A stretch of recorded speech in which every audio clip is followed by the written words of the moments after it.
tolerators. This is To All the Men I've Tolerated Before with Natalie Katona, your weekly look at everyday misogyny. Today, we are welcoming back Shanaz to the show. You will remember... Hey! You will remember Shanaz from our episode on the Dallas Cowboy Cheerleaders. We will be continuing this theme of, wait, are women being treated well and paid fairly to be under this much male gaze? Theme by discussing Playboy. Spoiler alert, they're not. And as per usual, no. Shanaz, what made you do such a deep dive on Playboy? Well, I'm interested in anything that's cult-like coded, anything that's not the norm of the way that people live, anything kind of seedy too. Is those things really, really interest me. And Playboy is all of that and then some and more. So, my peak interest in Playboy probably would have started when I was little and just seeing the Playboy magazines and seeing like sneaking a Playboy magazine. Although my mom didn't have Playboy, she was a single mom growing up. But when I did see them rarely somewhere at a family member's house or at a friend's house or something, I definitely would sneak a peek inside, and the women all looked to me so beautiful, and you'd always hear growing up, oh, I read Playboy for the articles, wink, nudge, nudge, wink, wink. Yeah, but although they did have great articles, and a lot of famous people and famous writers would write for Playboy. I was cursory looking at Playboy covers and being like, well, I would read a majority of these articles. Yeah, James Baldwin, I think, was someone that has written for Playboy. So, yes, it's. But then I think in the early 2000s with The Girls Next Door, I used to watch that, and then have been reintroduced to it since it's on. I don't know where else it streams, but it streams on Amazon Prime, and it's like my what's the word? Comfort show. It's like my comfort, a twisted comfort show, and a little bit twisted. But I love the show, and I love I just think it's kind of soothing, all those early 2000 imagery, and it's very tongue in cheek. It's very cute. It's actually a very cute show. But there is obviously darkness underneath that as well. So, I grew up, well, I guess I was a teen, but I was in that era of middle school teendom into high school where every girl had foil Playboy bunny logos on every notebook and every folder. Yes. And if we were going to the tanning bed, which I was not, because I have olive skin, I didn't need to brag. You could put the Playboy bunny sticker on your ass and be branded by Hugh himself in your tanning bed. I remember that. I remember all the merch and the shirts and everything Playboy. Yes.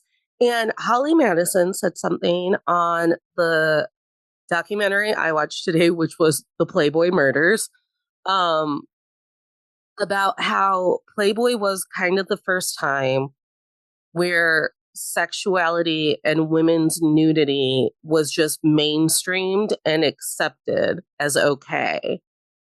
Yeah. Yeah. Yeah, I can see that. Which should be so empowering, but at the center of all of it is this really old, decrepit, egotistical man. Yeah, through the eyes. Yes, it's okay for women who look a certain way and, let's face it, act a certain way, all through the lens of this one man, Hugh Hefner, and and everyone else under him in the company and everything like that. Then yes, nudity is okay and beautiful and all of these things. Yeah. It's so weird because to me, a 20-something Hugh Hefner pasting and cutting up a magazine with bought pictures of Marilyn Monroe and Right. like, I don't know, selling it door by door. It sounds so lame. It sounds like we would be making fun of him on TikTok.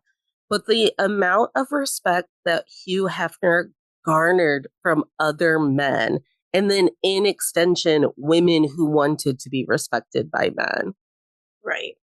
Yes. Yeah, he started the company, Blossoms, from a woman who didn't want her photo out into the public. He built this on literally the back of a woman. A woman who had already been objectified to the point where it was killing her. Yeah, and what else did she have sacred? Her naked body exposed like that to millions, and still, and to this day. And also, oh my god, I didn't even write this down, but also, don't forget, he's buried next to her. Yeah, that's right, because he's a creep. He bought the crypt next to her, like right next to her, where she's buried in I forget the name of Hollywood. I forget the name of the cemetery, but no, it's dark. We were talking about Love is Blind and Glamorous Trash Book Club. Or was it, when was I feel like I'm talking about this all the time, where it's like, this guy is literally a nicely disguised incel, and we've all just given him a platform, but he is just like a creep who wants to be buried on top of Marilyn Monroe. Like, that's weird. yes, that's very weird. Like, you have children. You have 4 children. You have ex-wives. But a woman he didn't even know. No, he got to call one time on the phone to be like, I've bought your photos and I'm doing this with them. And because she didn't think it would go anywhere, she's like, I don't even care anymore. Oh, really? I didn't know that. Yeah. She's like, I don't care. That's at least Holly Madison telling Hef's story of it, that she was just like, I don't care. Whatever. But yeah, it is That's hard to believe. It is hard to believe. And then by the time I was in college, I was watching Girls Next Door every day because E was my favorite channel. It was like the one good channel we had on our campus. And I love Holly. Who is your favorite? Who is your favorite girl? I think it's Bridget. It's like Sex in the City. Like, who are you? Are you a Carrie? So you were a Bridget?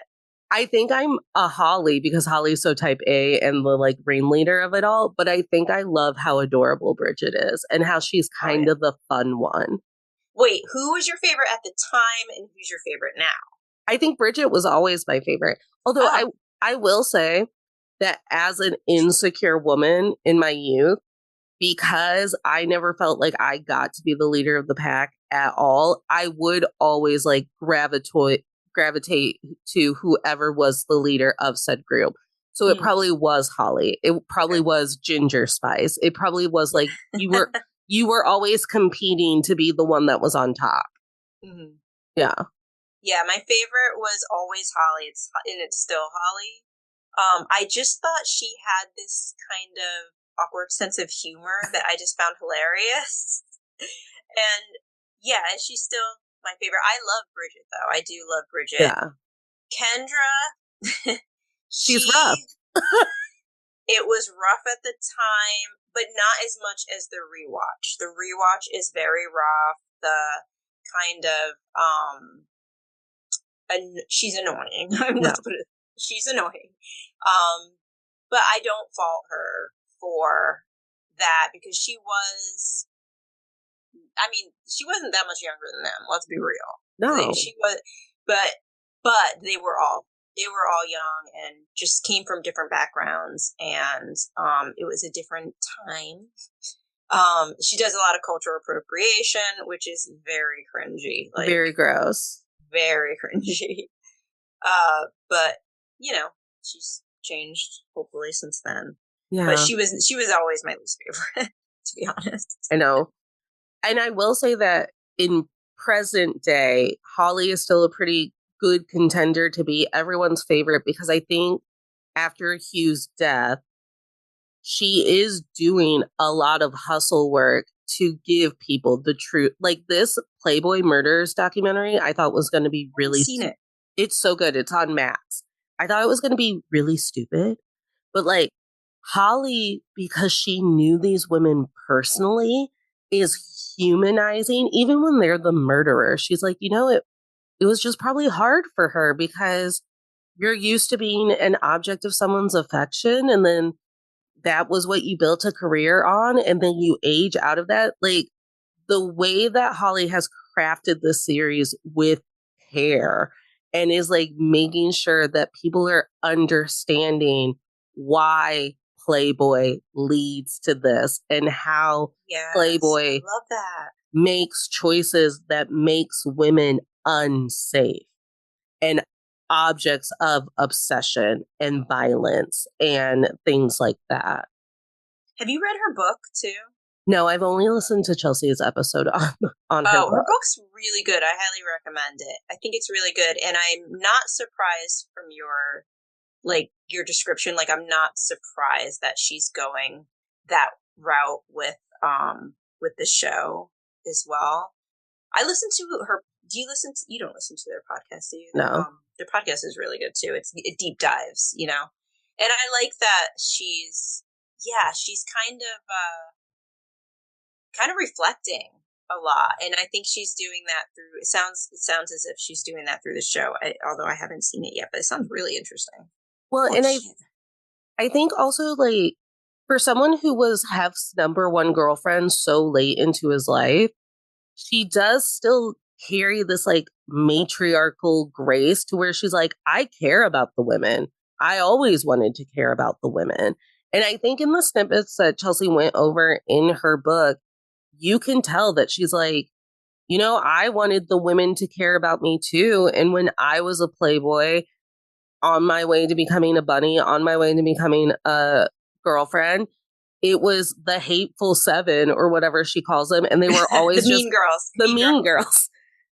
And they were always just in competition with one another and just like drawing short sticks on who had to cuddle you that night. And like they were over it. And she wanted to bring like some nobility and grace back to that role.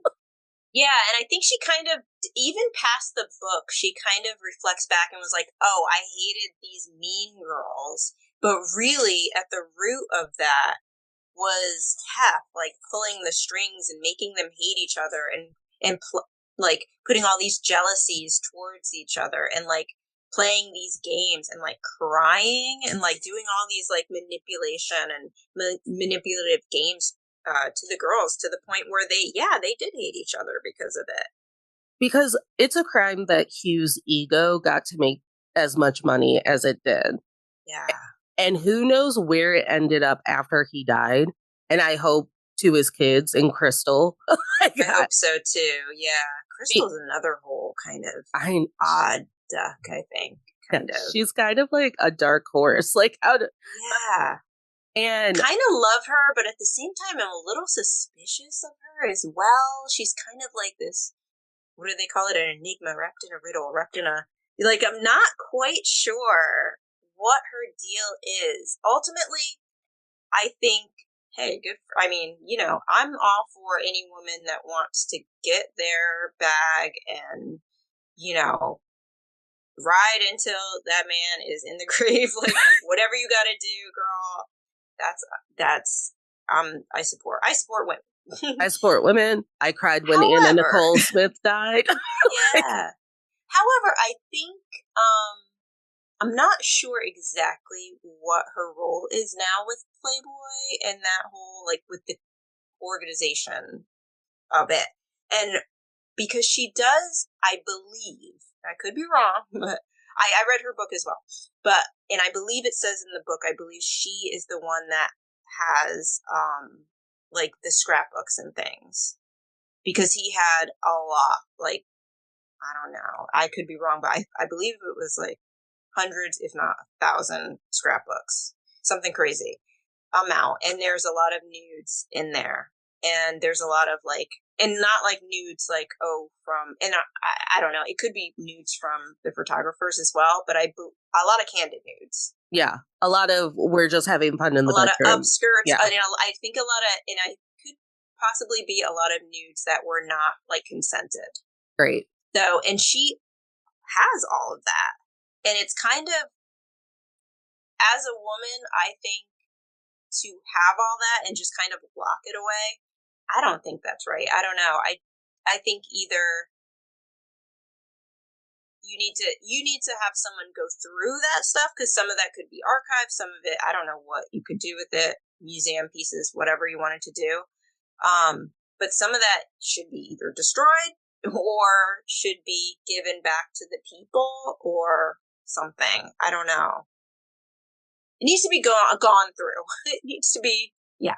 And that is an icky thing to be just like inherited. Yes. Like I agree. What a dark thing to just have in your house or like in your possession. Or in store. Yeah, or in your rights. And then not know what to do with it. Yeah. Or know what you're doing to it. And I don't know. I think it's a little controversial how she's handling some of the items. But other than that, I don't know. I'm sure she was in, I'm sure she has some money, a lot of money. I hope so. I hope so too. And I hope a lot went to his kids as well. But I know the mansion, it was sold, which is interesting. Cause I don't know, I'm kind of conflicted. Cause like I said, like Playboy, apart from like Hugh Hefner, which is hard to like, separate the art from the artist, but it's like, could they have turned the mansion into like a museum, a Playboy museum or something like that? Like, or I don't know. There is so much like entertainment history within Playboy, but also there's like a lot of sordid things, because the thing about Playboy that I think Holly and probably other women who are out of that lifestyle grapple with is, yes, I was paid sometimes to be the object of men's affection, but that meant that my job was for men to treat me like it was very possible for them to be able to date me or in some ways own me and my body. And Hugh did act with those girlfriends, we learned from Holly's book, like he owned them. Like there were curfews, there weren't paychecks, there were allowances, like things like that. Yeah, I think it's a conflict with any woman that would be in a situation like that, because there are perks. I mean, like any woman, well, let's just take it like aside from being a girlfriend, there are women that love Playboy and wanted to be and like fought to be in Playboy, and there were a lot of opportunities after that, or some women just wanted to be in the magazine just to like, I'm gonna show my grandchildren one day, like, look at your grandma was a hot mama or whatever, like. And then there are, like the girlfriends who wanted to be there to get something out of it. Even if you were there because, I love Hugh Hefner or whatever. Like, let's just say, like, oh, they loved it for his personality or it wasn't for his looks. But say they were there for that, but you still were there for some sort of, so you had some sort of agenda. You had some sort of goal in mind. You had an expectation, I would say, right? Yeah, and I think that's always the kicker with jobs like this, and like acting jobs in general, modeling, all of it, where it's like my success isn't always in my own hands, and then what is offered to me and what is denied me. And this is, I mean, any woman, person of color in this country, queer person, like very often do we get to be the people who shape our own destinies. There's always some old white man with an ego problem behind the scenes being like, not her, not the mouthy one. But yeah, I can't fault any woman who went into Playboy, did a shoot, became a centerfold, got a cover, became Playmate of the Year or whatever, and then went, I'm going to be a girlfriend for the free rent and food. Yeah. Yeah. Hell yeah. Yes. I get that. Now, let me ask you, because they seem to have a different answer, but do you think being a girlfriend is sex work? You know, do we classify the nude photo shoots as sex work? To me, it is all sex work because of the intent behind it. But then that falls in line with like the Demi Moore doing sex work, Dolly Parton doing sex work because they're on covers. So it's hard. Oh, I see what you're saying. And I get why people wouldn't want to drop the line. And I think because so often they were in positions where they had to simulate sex with him or sex with one another for his gaze. That, yes. Yeah, that's how you qualify that.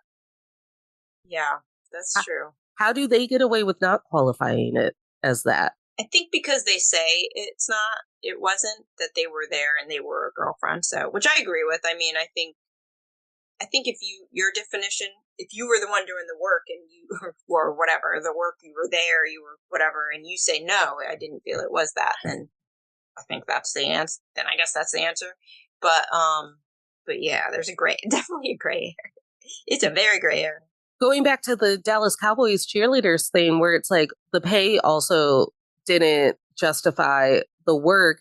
It's not like you'd get called into that bedroom for Porno Wednesday and you have to, do things to Hugh Hefner, never Hugh Jackman. Wait a minute. I would, but never. Now that. He'd never ask me to do that. But you have to do things to Hugh Hefner while he's watching porn or whatever. It's not like he slipped you an extra 50. It almost feels like being a girlfriend is the elite status, but it's not actually the success point you think it is, because it's the women in the grotto and in the casinos and at the parties who are getting tipped. And they have financial independence, which is women's power in this world. Right. Yeah.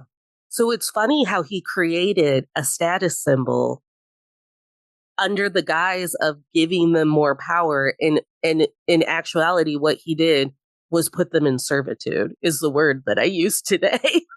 Yeah, I agree. And it's so wild that he built this whole world, this very insular world, to just fulfill his own need. I mean, I guess, I don't know. And I'm sure there are many Hugh Hefner-like people out there. I don't know who else is doing, what other billionaires or multimillionaires are doing this. Now, I'm sure a lot. He was an Aries, too. Aries man, what do you think? Fiery. I'm just looking at my notes. He's an Aries. He's an Aries. Determined, even. Well, yeah. I mean, billionaires buy entire islands to do things for other billionaires that we're never supposed to know about until one of them gets arrested. And then there are supposedly tapes and paperwork. And he never got arrested. He died right, let's see, in 2017. So he died right as or before the Me Too kind of movement was setting off. And plus he was 91, I believe, when he died. So he was really old. At that point, I don't know. We're not really checking too many 90-year-olds. And I think and this is going to be a gross thing to say, but I think the girlfriend delineation part of it also gives him the cover of mutual consent. So it's women probably were sexually assaulted in a large number in that fucking grotto and in parties and all of it. But the girlfriends were consenting. And if a girlfriend said, I'm not feeling it tonight, he'd push, but he didn't push hard. And you were allowed to leave the room. You weren't shackled to anything or under. Right. But you were kicked out. But you were. I mean, you were fired. Kicked out. So Yeah. It's if you're not here to fuck, let's just, Yeah. then bye. But yeah, so it's that seeded. Or you were scared that you were going to get kicked out. Yeah. So it is still he manipulated a way, and this is how patriarchy and misogyny work. He manipulated it in a way to where he was getting everything that he wanted. and no one could call it illegal because he's like, they were my girlfriends. Of course, me getting to touch them whenever I want is fine. And of course, they probably don't have grounds to sue me or whatever. I mean, one of them did in this murder documentary. One of them did try to sue him. It was a centerfold, and her husband was shot by a fan. Oh my God. A fan. So I don't know if they still do this, but you used to be able, when Playmates wanted to be Playmate of the Year, they would give you a 1-900 number and you could talk to fans and you would make $150 for every 3 hours that you were on the hotline. And then it's another one of those things where Holly is like, too much access. Yeah, why would you ever do that? That's not safe. This is how obsessions start. And some guy got obsessed with this woman and went to the tanning salon that her husband owned, assuming she would be there, ran into him. He said, "Hey, buddy, it's time to get lost. Like, what's going on?" And he shot him and then shot himself. Yeah. So, like, there are reasons why tragedies follow the Playboy brand. He put a lot of women in danger. I know there were a lot of women that were murdered, like Dorothy Stratton was murdered. A lot of, a lot of women lost jobs because they did Playboy too, or were ostracized for doing Playboy just, because they had religious families or whatever. Holly also takes it to the point where she's like, hey, if Playboy has a tragedy, it's not that Hugh cuts you a check to make sure that you're good for the next 6 months. He buries you. He erases you from the brand. He doesn't want to talk to you about it. There are no safety holds in place for women who are just chucked out of the mansion and are now considered unemployable. And I think they do that to this day because you don't see anything about like Girls Next Door on like Playboy's Instagram now. Nothing. And you'd think they would be like profiting off of that because that was such a huge thing back then. And now that's kind of like whatever's nostalgia comes back and is seeing a huge deal now with like Paris and Nicole or like whatever. So you'd think they would try to profit off of that. I am so surprised that it's so easily accessible on Prime, even that they haven't even buried it on a freebie or a Tubi or something. Well, maybe because it was on E. Oh, maybe. Yeah. So it wasn't like it was like Playboy After Dark or something. Yeah, because they do have like Playboy TV and Playboy Radio. Yes, they had their hands in a lot of Playboy clubs, like Playboy merch, Playboy stores, Playboy everything. They had Playboy like slot machines. They had everything Playboy, and so many like Playboy collabs even. Like, and that might be what leaves the worst taste in my mouth is when I'm quote unquote, because it does feel like capitalism and it does feel like COVID layoffs where I've just been left off in the cold and no one's checking on me. Yes. And that's the thing with Playboy, like, they didn't pay the women very well. No. And it's not like they got any, like, and even for, like, Playmate of the Month, Playmate of the Year that they used to get, I'm not sure the amount. I think Playmate of the Year got a fairly good amount. I think like $100,000 or something like that. But I think for Playmate of the Month, they were only paid $10,000 total and only in installments, I believe is how it worked. And it's not like if you had the most popular cover, you were paid and like you were given a bonus or anything like that. I don't think. And they own the rights to those photos. So once you took a picture with Playboy, they own that photo, even if it was just like a test photo or you were just like a girl. I think they had like Cyber Girl was kind of like not in the magazine, but it was on like the online. They owned all those photos, and they still do. And I know that Playboy still exists today, but I wonder if Hugh was 20 years younger and he was like still alive having to run this business. I wonder how it does compete to now this new age of sex work and pornography where women and performers are taking ownership of their own brands through things like OnlyFans and you porn and people and like more amateur stuff is coming into the forefront thanks to the pandemic and things like that. Like, how does Playboy, like, there's always going to be like some 70-year-old white guy who's like, I remember the golden age of porn when they all dress like bunnies. I don't know, but just the brand Playboy now, they're all faltering. I mean, they're not doing well. I don't believe.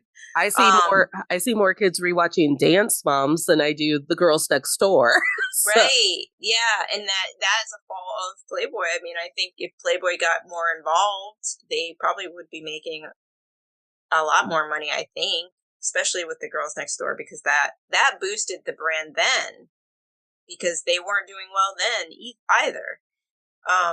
But just to make a point, Hugh Hefner wasn't running Playboy.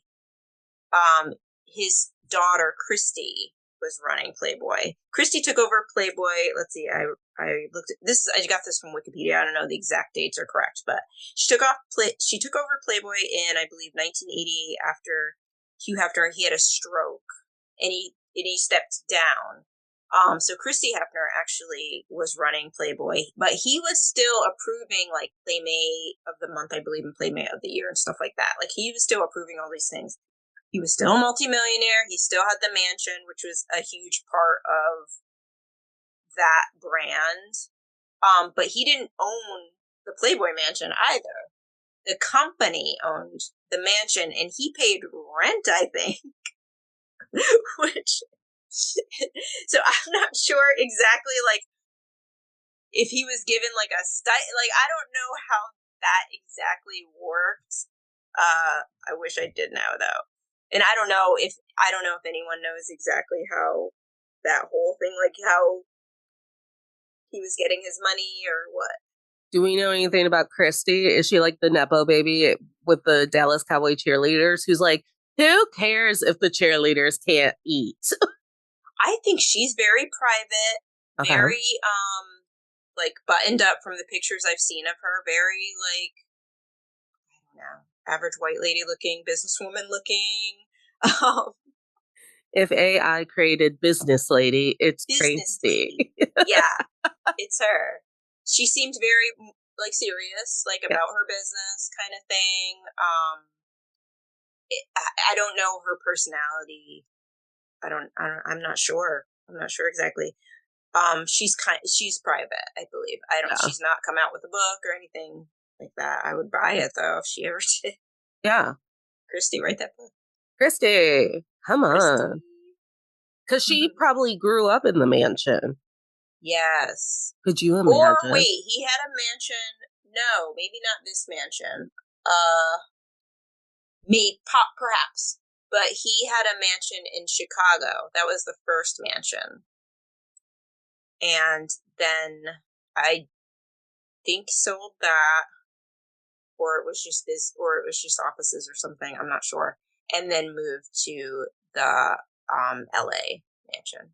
I will say that, like, for Playboy, I understand why there's a lot of pride when you do it. Like, but I will say that it is a completely different risk for Dolly Parton to be on the cover of Playboy than it is for Susie Nichols from Sheboygan, Ohio, to be on the cover. Did Dolly Parton like show? No, she was just in the bunny, the classic black bunny corset with the ears. I would have ranted eBay so quick. Dolly, you have them titties show them out. things. Show them Dolly, you paid so much for them. You gotta show up. But you know what I'm saying? Like, it is a different level of... it's so different. I don't want to say Brooke Shields because her mother abused her to the end and back. Oh. And Brooke Shields was nude in front of us way too often without her own consent. But was nude in Playboy too as a child, right? I believe that came out in her book. Yeah, I think it was like that pose that you'll do where you're covering up your own boobs and you're looking over your shoulder. So I think she was at least topless. And she was probably in Levi jeans. Wasn't Levi jeans the or Jordake jeans? She had a jean Yes. something Calvins. deal. Nothing gets between me and My Calvins. Calvins. So yeah. So poor Brooke Shields. But I will say that like when you're Demi Moore and you do Playboy, you're probably gonna still get work. But if you're Susie from Ohio and you do Playboy because you need to pay off your student debt for your teaching career, it's going to be a little bit harder to get a teaching job. And you can't say no. As Demi, you can say, I'm coming in, I'm doing this pose here, or I'm wearing this thing here, and this is covering that and this, and that's the end of it. You take it or leave it. But if you're Susie, they're going to say, open your legs, open your, let's, not that they were really a open your legs type of magazine, but you know what I mean. They're saying, no, you need to show them things and this, and your everything is going to be shown, and this is how we're posing you, and this is what you're wearing, or hit the road. Do you find the Playboy photo shoots and photo concepts very, I feel like Playboy also had the reputation of being like artistic nudity. And I'm like, is that what we're going with? Like, it's real creative what we're doing here. Yeah, I think they had the reputation of being like more artistic, more classy. This is classier. This is what is artistic and classy. And these women are the beautiful women, but they're also the women that are approachable or girls next door-ish, like to say. Do I find that beautiful? I mean, to be honest, yes, I do. You know what I mean? Do I find it artistic? No, I don't think it's artistic. I don't find it necessarily like creative, although I do find that the aesthetic that the girls, not to bring up the girls next door again, but let's bring them up again. They had this aesthetic that was very themey, very like boop boopy doop kind of,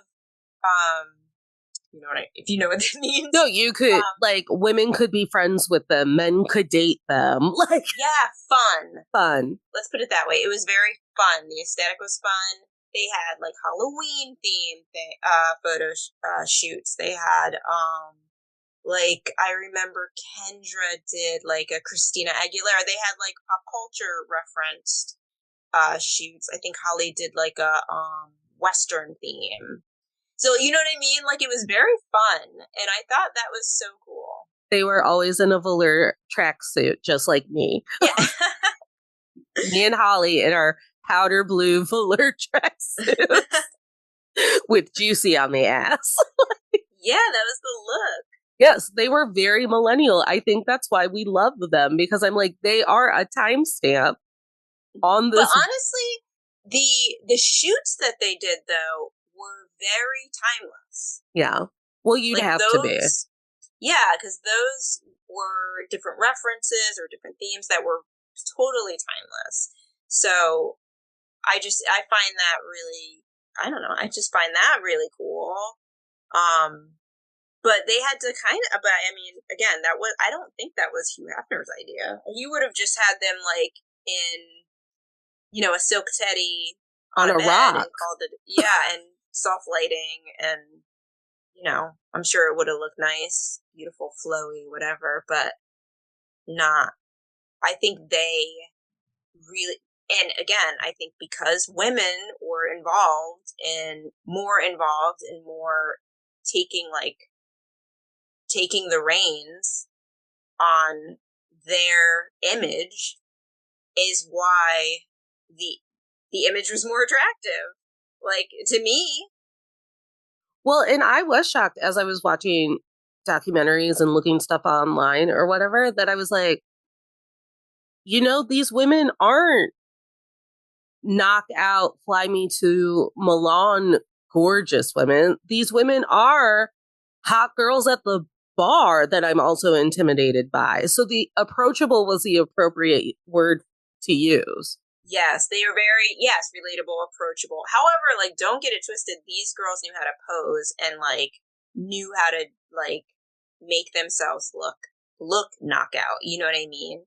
But were they Cindy Crawford, Linda Evangelista, and Naomi Campbell? No, they weren't.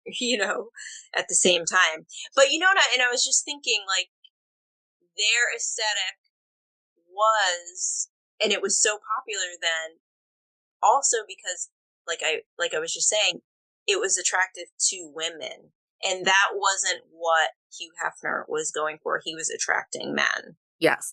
It's like how my whole theory is that men truly only love men, and therefore, like, we just kind of get left to our own devices because no one's actually paying that close of attention to us. It's like, have you seen White Lotus? Yes. Only Okay. seasons 1 and 2, though. I haven't seen this new one yet. So my sister just finished up season 2 yesterday when I was working from her house. And she told me, she's like, what is up with Aubrey Plaza's husband? He's making her miserable, and I want him to be the dead body in the ocean by the end of all of this. And I laughed, and I was like, his whole thing is he wants to fuck Theo James. I go, They want to fuck one another. And she goes, no, that jet ski scene is one of the most erotic things I've ever watched on TV. And at the end, I screamed at the TV, we get it. You're coming. Like, you've made each other orgasm. Good on you. I go, wait, was that when they got into the fight too?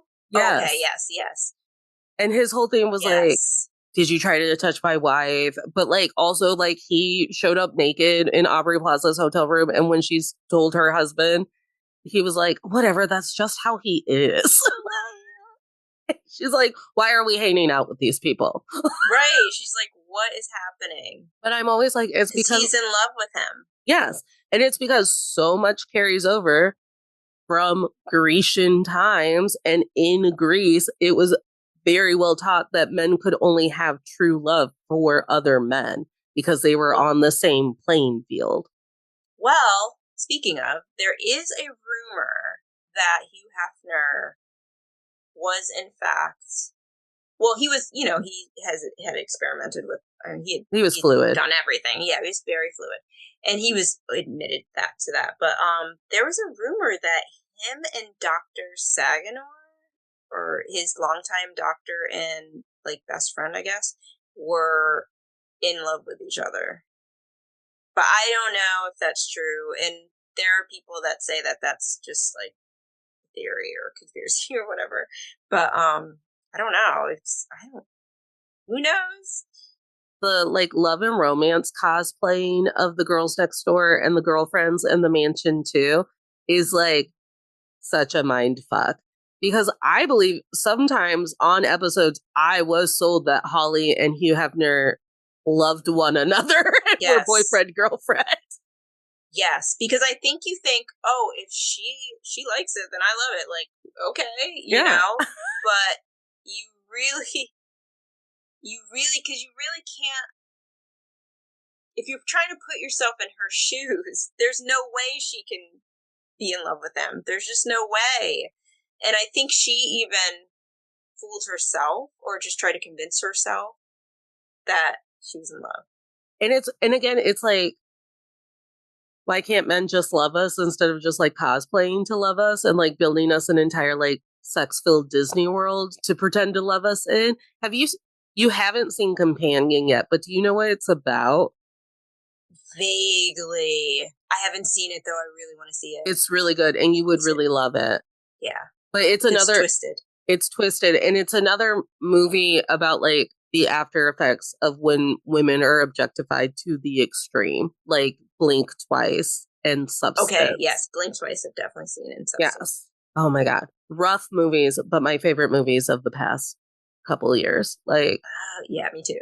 But yeah, it's this whole thing of like, if you put as much effort into like loving the idea of us and instead working on yourself to the point where you're likable and could invest in someone else, I feel like you'd still get the same gratification. Yeah. Yeah. I don't know why he felt the need to have so many girlfriends up until his death. Right. Or, I mean, when he died, not to say he had that many girlfriends, but he was just married to Crystal in the end. Yeah. But well into your 80s, I just feel like, God, like, aren't you exhausted from it all? Like, don't you want someone to hug you and mean it? But I think, okay, I'm jumping around here, but hear me out. I believe there's not a bit, there has to be some pedophilia with this man, especially with the Shannon twins of it all, who were, I believe, 18, barely 18 when they moved in, and they've accounted for, like, just being traumatized. Is one of your books in your stack that Playground book about the girl whose dad becomes best friends with Hugh Hefner when she's 12? That's Dr. Saganor. That's the doctor that was, like, his best friend. And I believe Jennifer Saganor, who wrote the book, the book's not that great. I will say the book is not great, but it's very interesting. It has some interesting parts, but, like, towards the end, it kind of drags on. However, she grew up and saw, like, so many inappropriate things, and her father was an awful person. And she was a teenager in a sapphic relationship with one of the playmates. And then Hugh was like, if you're going to kiss her, I'm going to watch. And she got to be in the bedroom. And I'm not sure what her official age would have been when that was happening. 15, I believe. Oh, God. I don't know about if you kiss her, I want to watch. Is that something she said in one of the things? No, because I know she said she felt because there was from her account, allegedly, she says he invited her into the bedroom with another woman. Yeah. And she started crying. Yes. And then she was allowed to leave. Years old. Yeah. Yes. And she left. And he was like, well, she's crying now, so I guess she's got to go. Or whatever. Like, sorry, I guess he doesn't get hard from crying. Children. No movie night for her. She did have a relationship with his girlfriend at the time, who she says in the book is a different name, so she doesn't name her. But if you do the time, you can figure out who it is. For sure. I wrote down her name somewhere, but I won't out her on here. But yeah, no. Carrie Lee. I won't out her, but Carrie Lee, I believe. Allegedly. But no, so, like, I think that when, like, you have that, like, well, anything goes in the lagoon mindset, then literally anything fucking goes. And we see that in over-sexualized populations and situations all the time. Like, I watch that shitty show on Hulu that I love, Tell Me Lies. And one idiot brought his 16-year-old sister to a frat party, and you just watched her be preyed on. And I was like, why would you bring a 16-year-old to the roofie house? Why? Like, do you not care about your 16-year-old sister? Like, right. It's that, and it's that, like, gross catch-22 where it's like, or I don't know if catch-22 is the right phrase, but it's like, the girl in this inappropriate place, but then it's like, why did you bring the girl? But it's like, why is this place inappropriate and, like, allowed to exist? Like, it's like those two things are just like, And the thing about the Playboy Mansion is a whole nother character. And, like, it also seedy and gross underneath as well. Like, the Playboy Mansion was a place where people, gross, a lot of older gross men and just, like, famous people and, like, whoever movie stars, because Hugh Hefner loved a movie star or any star. And all these just, like, young, beautiful, whatever women that were there were just, like hunted-ish, it feels like. It was like, like you said, preyed upon at this place. But this place was also a place where, so many people worked. There was free food there. There were parties there. It was a place where a lot of people felt like it was their safe space. It was a place where, people felt like they could go and be themselves or could or felt like they were like a family there. Like it was very much family-ish oriented because they did a lot of So weird. yeah, and they did a lot of family like events there as well. So there were children there. Yes, like for Easter and for like the holidays and stuff. It's part of the normalizing that everything's fine here, even if anything goes. It's the complete opposite vibe that I believe sex dungeons have, where it's like there are rules and contracts and things that you are allowed to say and things that you can say to get out of things. And all of that, where like that's a safer space than Fuckboy Lagoon at the mansion, because you're probably not getting groped against your will by Jack Nicholson at a sex dungeon. And right. I will, and he built it that way for that by design, because when you go there and people are working there and people are friendly there and you're getting free food and free drinks and free everything, and you can have sex and it's free and you can be nude and you're feeling so great, then if something bad happens to you or whatever, Bill Cosby, like, you know, tries to slip you a Quaalude or whatever, like you feel, oh, well, but this place is still a great place. You know what I mean? Just because that one bad thing happened. Like, no, this, and I think that's kind of the mindset. yes. And Holly says that it was very easy to fall into that. Yeah. Also, how bad Bill Cosby was actually banned from the Playboy Mansion. So God damn it, Bill Cosby. What do you think? I don't know. I'm not sure exactly what he did, but you know it had to be something really bad. It had to have been like disfigured one of the women to where like Hugh didn't think she was pretty anymore or something. Like, God. Allegedly. But you know, it does have to be like something that like personally pissed off Hugh. Yes. Yeah. And had nothing to do with the safety of women and children. Yes, like, agree. Yeah. Or something that threatened him, like, legally or with the police or something like that. Although a lot of ex-cops and police, like, worked there as, like, security. So. Is Christy's mom Hugh Hefner's only wife that was, like, quote-unquote a normie? He did have one wife that was not a playmate. And she got to live at the, like, she still very much got to be, like, around. You mean Kimberly? I don't. So he had two, Christy and David, with his first wife, Mildred. And then they divorced in, like, 1959. And then I'm looking at my notes, too, by the way. I'm not just, like, but I am insane. But, and then his second wife is Kimberly Conrad, who was a playmate, although I'm not sure if she was a playmate before they got married. I think maybe after they got married.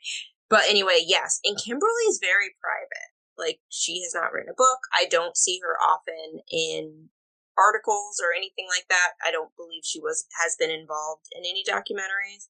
But she has two sons, Marston and Cooper, with Hugh Hefner.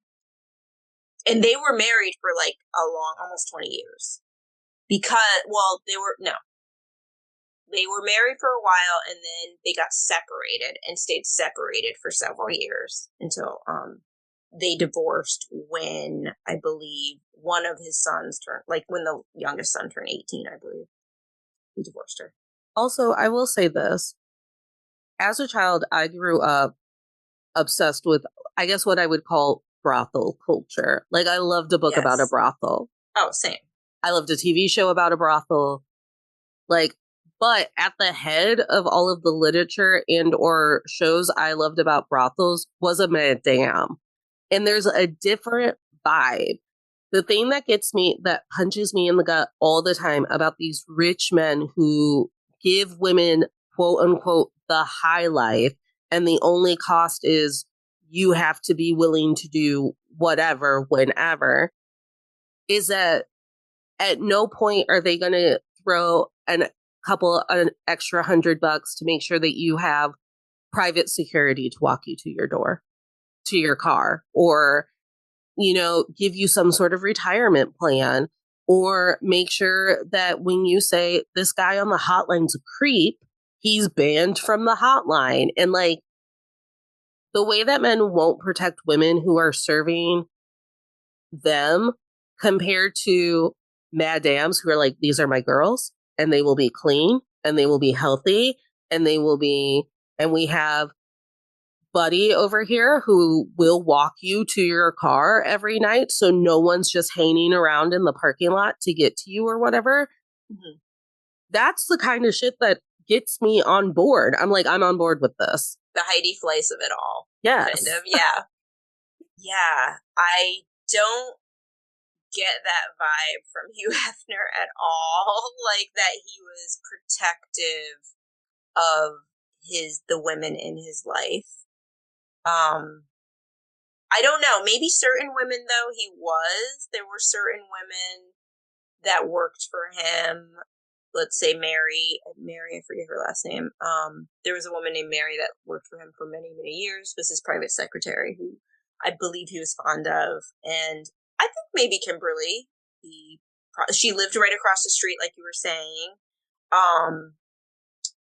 I think there were certain pick and choose women that he may have felt protective over, but otherwise, no, I don't think. I think once he was done with you, or you were done with him, then he was like, goodbye. Although he was smart in most of his life maintaining good relationships, like with his exes and past girlfriends. He did seem to have like an open door policy, not open door, like they could be a girlfriend again, but open door, like they can come to parties, hang out, like, and that's what I mean about the mansion being this kind of like safe space for anyone. Yes, you're welcome. Come, eat, play.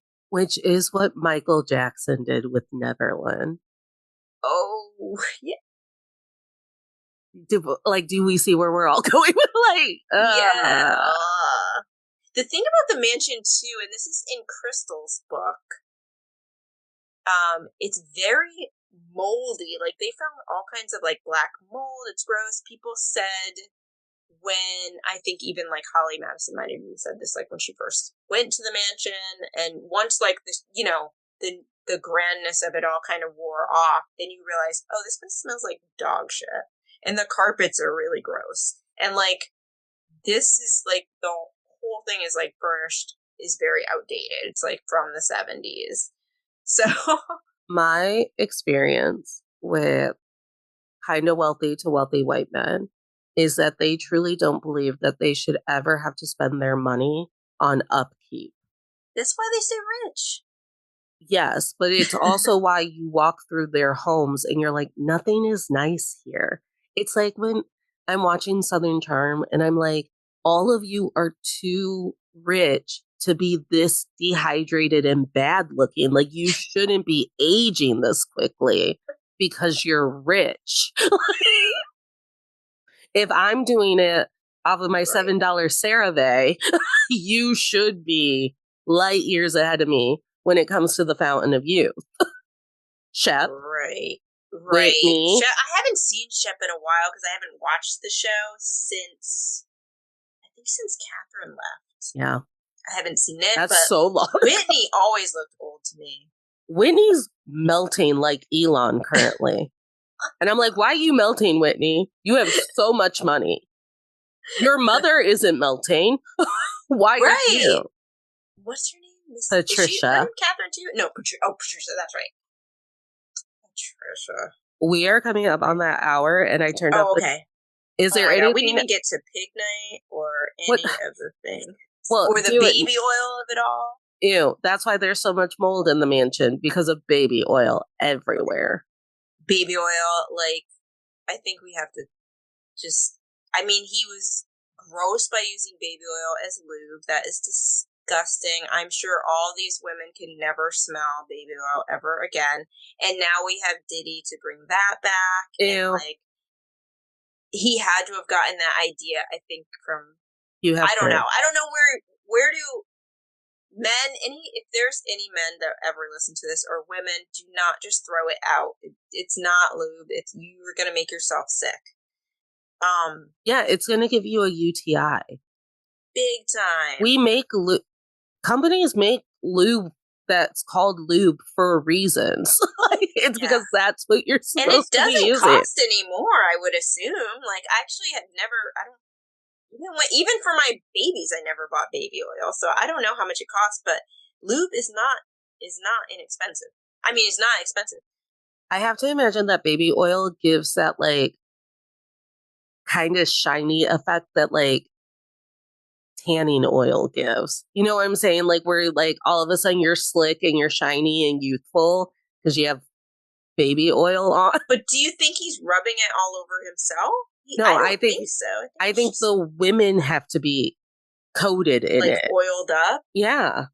Well, supposedly not supposedly. So I read somewhere that in the bathrooms on a tray was Kleenex, Pepto-Bismol, Vaseline, baby oil, and sunscreen. Mm-hmm. What do you think about the Pepto-Bismol? Well, number one, that's just considerate. It's the most considerate thing he's ever done because hot girls have IBS. And I wish more clubs would put Pepto in the bathrooms. Oh, well, I heard it was because people, especially back in the day, were doing like Coke. What does Pepto do with Coke? I guess it stops you from like shitting your pants or something. I don't know. Oh, I didn't know that you shit. This is how much experience I've never done it. So I don't know. That's what I just heard. I don't know. I didn't know that Coke made you shit yourself.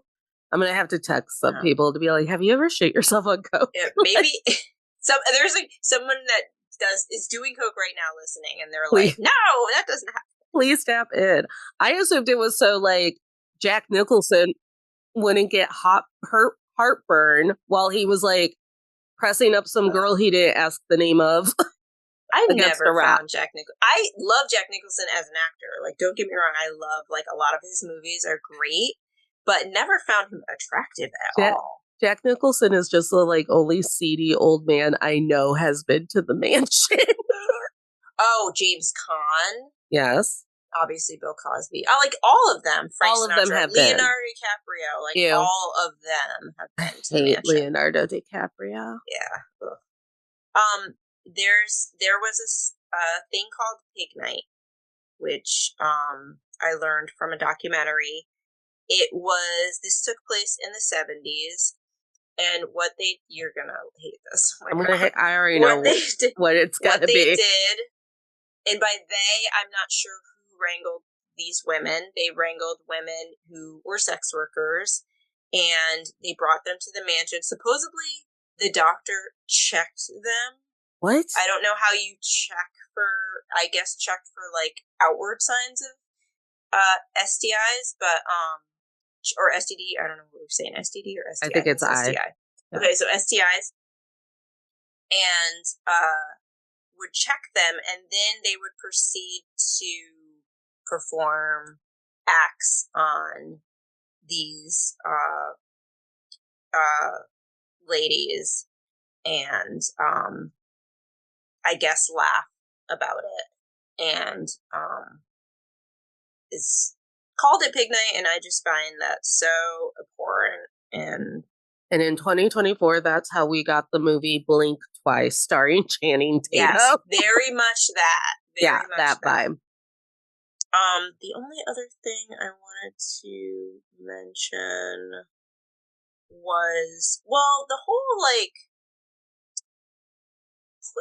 how Hugh Hefner, some people believe he is sort of this like civil rights kind of who because and I just think he was equal opportunity sexist. Like, yeah, just because he had black women on covers, and it just means there wasn't there wasn't segregation at his parties back in the day when there was segregation. I just feel like he was just an equal opportunity creep. Was he donating to the NAACP or was he just No, literally? but I think that NAACP had him as something like, or touted him at one point as like some sort of leadership role. So Okay. yeah. This is how you know it's a man's world, because someone was like, thank God that Hugh Hefner is also objectifying Black women. Yeah, exactly. Yeah. My face. I will say something about Pig Night. It really does like leave a dark spot on my soul to know that you can have all of the access to the women in the world, be paying them, be wanting them to be knocking at your door, thousands of pictures sent every month to be playmate of the month, all of it. And yet it still won't ever be enough, because what you really want to do is embarrass women. Because that's what they were trying to do, was embarrass these women who were also just trying to make their rent. And it is like, and that's where the cruelty part comes in, because it's like, why is it that you have everything that you want and yet you still have to somehow show us that you're better than us and that you hate us? Because men like this cannot stand a smart woman. No. They just can't, and they can't handle it. They can't handle a woman on their own level. And that's why, I mean, the Pig Night, not to compare it to men that date younger women, but there is a through line, I think, because they want what's easy. And controllable. Yeah, yeah. Yeah. Which is why he put the girlfriends on allowances instead of paying them salaries. Mm-hmm. And which is why they were young. He plucked them young. And none of these women were women that were, necessary, aside from Bridget, who had her degrees, and she had her goals as well, like within Playboy. She wanted to accomplish certain things in Playboy as well. But like a Kendra, like, or even Holly, like she says in her book, she needed a place to stay. Yeah. Or else she was going back to, I think, Oregon or Alaska or wherever she was from. Was Holly the one that they used to make fun of because she could read? Like, she would openly read books and they'd be like, what the hell? I don't know. I don't know, but that sounds about right. Holly, here's the thing. She said that she couldn't use her brain, so she felt stupid at one point. Like, she was going stupid because we didn't talk about his routine either. That's the whole thing. Like, every day was the same. Every year, the same parties. Every meal he ate was the same. Everything the same. He liked his women to look the same. Like, he liked a certain look. He liked very much a routine that man had. And to be in that, like, don't get me wrong. Like, listen, I'm Aries too, so I get it. Like, I get the control. I love a routine. I love a control. I love all that. But to be in that with someone, you just go insane. No, because it drives me crazy, because like, I'm so tired of men just not being able to get over themselves because we all have a day to live through. Whereas like, you and I can have our routine interrupted, be irritated, and get over it all within 3 minutes. So we get to eat or go to the movie or do whatever we've promised kids or significant others. Whereas men are like, I didn't have my chicken and stars today. And it's like, okay, I'm inconvenienced. I'm inconvenienced. and then you tell them something like, well, they were out of chicken stars at the store. And then they're like, why are you picking a fight with me? You know I love chicken and stars. Why are you trying to tell me that's wrong? And it's like, it's not what I'm trying to tell you. I was trying to give you a fact. Because he didn't have to, and he didn't want to. No. Like, he paid people to do that. He paid women to be there. Mm-hmm. Yeah. And I would just think, what a sad, sad human being that you had to have been to do that you didn't really have much love in the end. No, it's such Maybe your kids, that's about it. Again, it's like he was the original incel because he knew that he was like so insecure that the only way that he was going to be able to get the kind of woman he could fantasize about wanting is through objectifying them and paying them. It doesn't make In sense. the end, I mean, in his younger days, the women that were with him did seem to genuinely love him. Probably. I mean, I think he definitely fumbled with Holly for sure. Yeah. I think he could have possibly, I mean, if he treated her well, I think she maybe would have loved him. Could you imagine? And he had all of America, if not the world, being in love with this goofy old man who only wears bathrobes and has all these pretty ladies. Like, we loved him. We were like, look at you. We loved it, ate it up, and God. but it's so obvious now. Like, now watching it, I'm like, whoa. Yeah. Yeah. Like, why is this old man with these 20-year-old women? Well, and what's happening? And it's also so obvious because of the work of women to be like, hey, actually, I'd like to talk about the real story. I'd like to talk about what we all actually experienced and how it was probably mass trauma. Like, yeah. Are you ready to move on to lessons and manifestations? Yes. What do you think is your biggest lesson from doing your own personal deep dive of Playboy? I think a big lesson is to be careful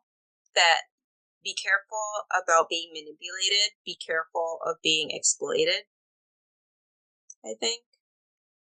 Because that's what was happening. And be careful of my own kind of like desires for of wanting to be a part of something, you know, without really checking it out first. You know what I mean? Oh, because I love to fall in love with a friend, with like a new friend. Like, you meet them and you're like, oh my God, we're best friends. And I love you. And then find out 3 weeks later that I don't actually like them at all. I am so guilty of that. Yeah, I think. Yeah, I'm guilty of that too. But I think it's helped. It's helped, I think, reading these ladies' like stories too, like whether I agree with them or not, or whether I whatever. It's so helped learning from their not mistakes, because I don't think any of these things are their fault ultimately, but learning like just to be cautious. Yes. Yeah. I think also I've learned the importance of the work doesn't end once you're out of the bad situation, because now so many women are using their platforms to actually tell the true story. Like, I'm blown away by Holly. I'm like, Holly, she's brave. She's brave. She's brilliant. She's so well spoken, which I know is like a dumb thing that we're not even supposed to say, but like, truly, like, the work that she is doing after Playboy, I would call important and great work and quality work. And I don't think we would have seen that coming episode 1 of The Girls Next Door. Yes, agree. Yeah. I never would have thought she would have written a book or exposed so many things that she's exposed, and it's continuing to expose and put so much information out there. And I think warning a lot of women that could see themselves in some of these harrowing situations, like harrowing, the word? I don't know. Harrowing. In some harrowing situations. Well, and also like leading people like, well, not like you and I, because you and I do have empathy for these women, but like leading the masses into, let me walk you through how things like this happen. Yes, agree. Let me walk you through why a woman ends up in a situation like this. Let me walk you through why you should be thinking about is the woman that I am paying to spend time with me safe? Yes. Am I making that woman unsafe by being a person in their life? Mister, I'm calling the hotline for 20 out of 24 hours a day. Like, Not healthy. not healthy. And what is our responsibility to, well, and not even our responsibility. What is men's responsibility to making the world safer, or women in general? Well, I feel I do have a responsibility in a way too, though, because like we said, I mean, I was watching it. I loved it. Didn't have a second thought. And I'm still watching it. I still watch it. Obviously, I have different feelings now, but. And we're lucky that it worked out for Holly, Bridget, and Kendra. And probably a lot of it is because they were in the public eye so much that it would be harder for bad things to happen to them. Exactly. Think about all the women that didn't have those opportunities. All of they had unnamed women in bikinis who were just followed to their cars. I mean, we talked about it with Dallas Cowboy Cheerleaders too, like geotagging their cars, finding out where you live, finding out where your boyfriend works. Like, I just would love to feel like I'm not in constant danger all the time. Same. God, Same. could you imagine? You don't have to be a woman nude in a magazine to have a man follow you. You could be in a bathrobe, chilling, hair a mess, no makeup, and a man will still try to stalk you. It's insane. I was going to take a nap, or I was going to take a walk today after work because it's really nice outside. But my period fatigue hit at the very end of my shift. So I was like, oh, I'll set an alarm and I'll take a nap. And I napped too long and I started to lose the light. And I was like, it's not worth it. I won't enjoy my walk. Even if I'm in a quote unquote nice neighborhood, I'm like, they just allow men anywhere. I don't walk around here, which is pretty nice, pretty safe, in the daytime by myself. And I never wear headphones. Like, I never get to listen to music. Yeah. Like, it's the only time I get to listen to music is in my car. And then it's like, I don't want to take the dog because the dog's a pain in the ass. And then you have to be diligent about the dog and picking up after the dog or whatever. And sometimes you just want to enjoy your walk. But I was like, but then I'm on target if I don't take the dog. At least if you have a dog with you, people think twice about approaching you. Yeah, I can't imagine what these women that literally are exposing themselves, what they have to deal with as far as the harassment that they get, not only from men, but from women as well, right? Who harass them, call them names, from religious people or those, religious fanatics or whatever. And obviously people commenting on their body and their looks. I don't know. And Holly does say, she's like, there's no aftercare for it. There's no preparing yourself for it. And then there's also Playboy never had anything put into place for you to, we had all of those training days for what? Because you never taught me how to actually deal with the backlash and people knowing me in this way. And because they get what they want, which is the money from the women. The company is who the company is built on, but they don't take care of these women. Yeah. So, like a lot of companies don't take care of their work, the people that work for them. But what would be my mom? So I do this little sick ceremony when I get in the car, and it's I get in the car and I put on my seatbelt, and then I go, well, men can be anywhere, and then I lock the door. And that's my reminder to lock my door. They let men be anywhere, and I lock my door. That's true. And one time I said it in front of my mom. We were in the library parking lot, and I went, they let men be anywhere, and I locked the doors. No, I locked the door because she was going to stay in the car when I ran in to get my book, my pickup. And so I went, Mom, they let men be anywhere. And I locked the door so she'd be safe. And she physically turned to look around is a guy approaching the car? I was like, no, Mom, but he could. Yes, I had a friend have a man in her car when she was coming out of the store. My nightmare. My literal I always You know what check. she did, and I didn't even think of this, and I don't know if you have this on your key ring. She pressed the alarm. The alarm, yeah. And he ran out of the car. That's smart. Yeah. I was like, oh my God, I wouldn't even thought of that. Because depending on where you're parked, freaked out. What if he sees you and he sees you do a 180 and try to get back into the store? Like, it's a confrontation. Oh, that's quick thinking. What a tip. Mm-hmm. What a tip. Hot tip. Because honestly, if he's in my car, he has access to my car bat. Because after this election, I was like, I'm getting a bat. Maybe I should get one too. Honestly, I'm getting armed up.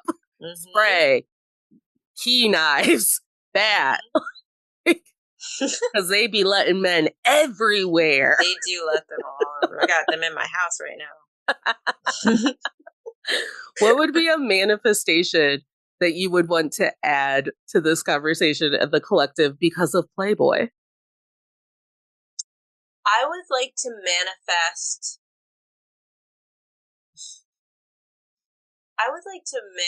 Some sort of I don't know if reparations is the right word.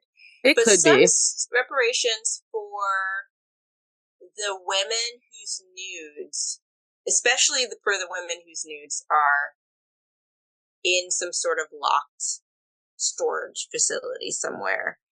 Past Playmates as well. If this company doesn't go bankrupt and just falter and just, lie into dust, I would hope that the past women as well as the women in the future who want to be a part of the company would get their due, what they're due, what they're owed. That's my manifestation. And I think my manifestation too is that that sex work becomes more of a woman-dominated field. That it's women at the forefront of things like sex work and magazines that are going to feature women in the nude and ways that women are making money off of their sexuality. Like that includes stripping, that includes, burlesque, titty shows, Last Showgirl type deals in Vegas, all of it. Like I want women more at the forefront because I do believe that we are empathetic and I do believe that we believe in our art and our sexuality and we would do it in a way where women are safer. Amen. I love that women like being the owners of that business instead of like a OnlyFans where like they're working, like have a woman CEO of a OnlyFans type of thing and then branch from there. Like, yeah.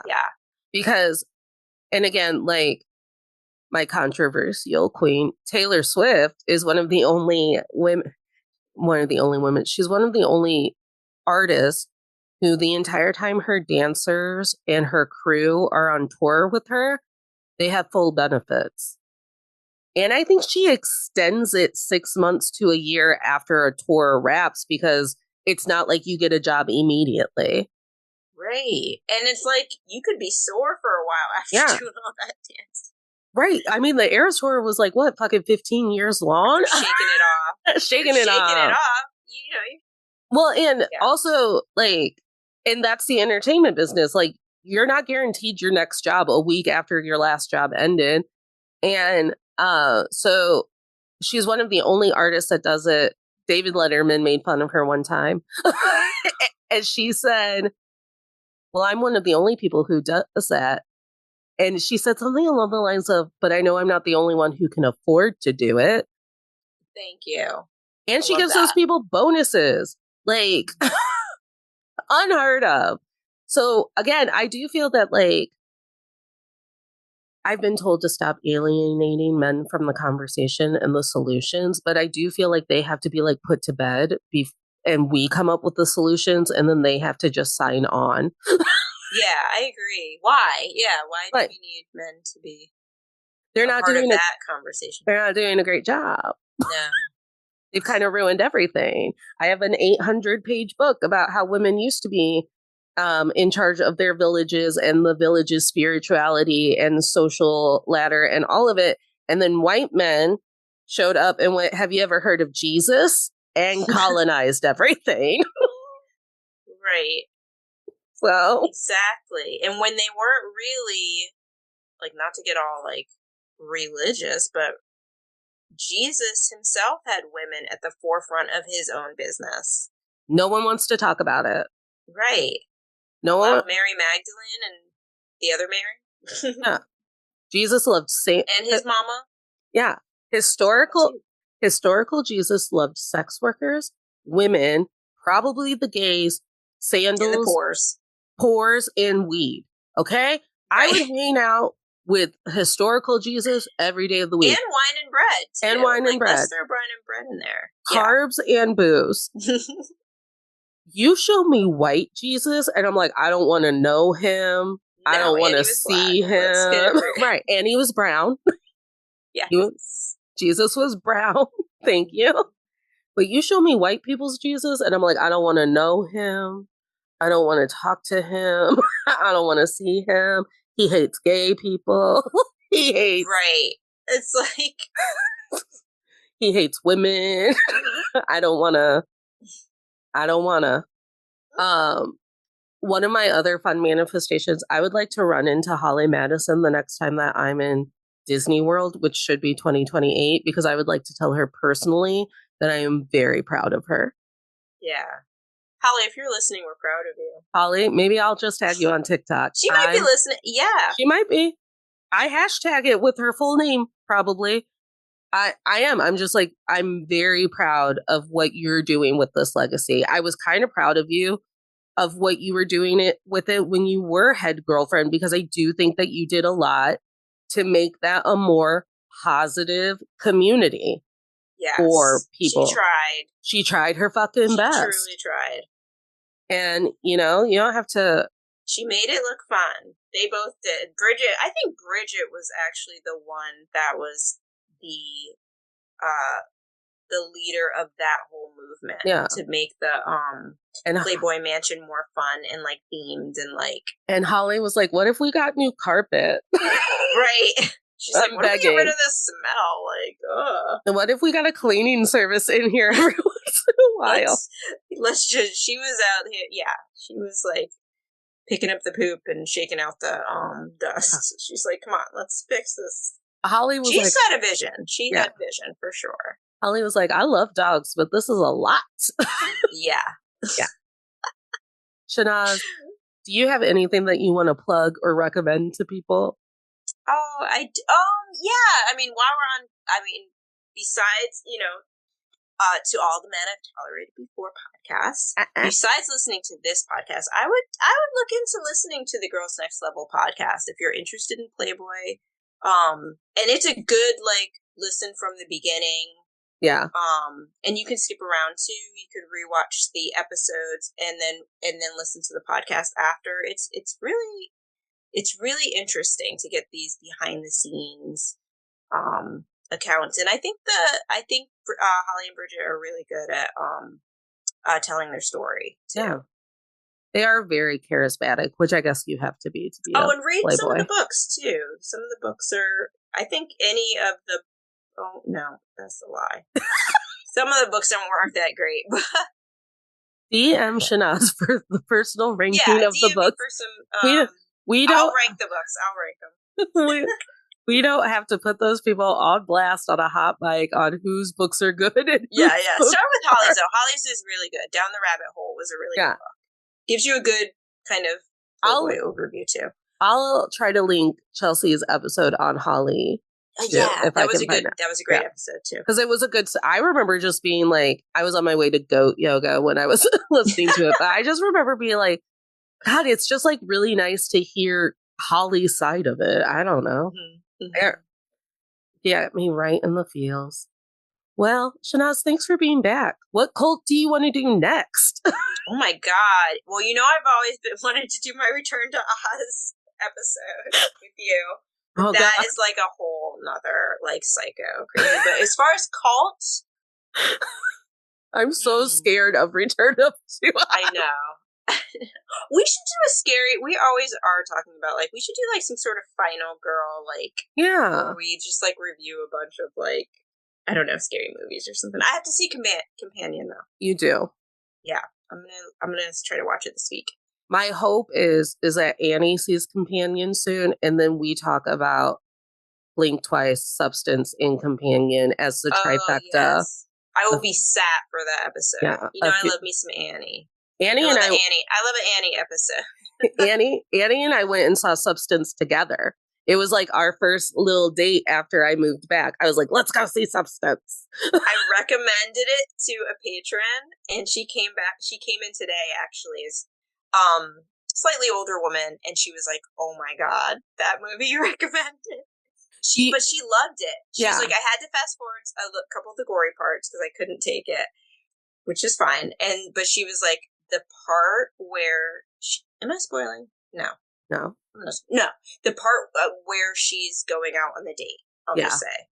She said, it just broke my heart. Yeah. And I said, it did.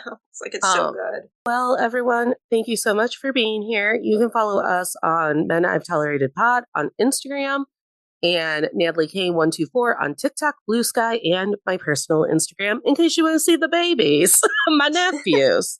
My sister lets me post them every once in a while. They're so cute. They're the only men I trust. They are 2 and 8 weeks old. And then remember, tolerators, you don't have to smile through anything you're tolerating, including making a bunch of men money while they ogle you, but not having health insurance. Smiles are for joy.